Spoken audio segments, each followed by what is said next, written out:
今年受到风台影响，这台东的陆神花产量敢若剩3到4成，1公斤就要卖100块。也若经过加工的农产品，有价这个计数也会起1成左右。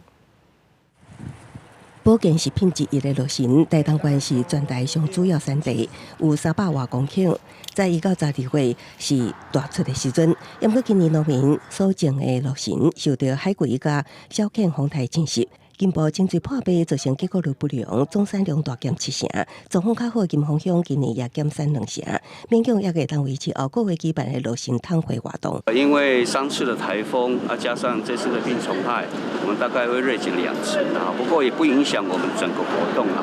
因为陆神上主要是加工成泡茶也是咸酸甜的食品，不过今麦产量不足，全台会当讲买到陆神。今麦收购计销，更加花到每公斤100左右，比往年每公斤560块起4至5成，创历史纪录。台东地区农会的加工陆神产品也挡袂掉原料的起价压力，可能要调整计销。我们农会在这个原料的加工，给它做成加工品之后，所以末端的售价可能也要稍微提高一点，大概在1成。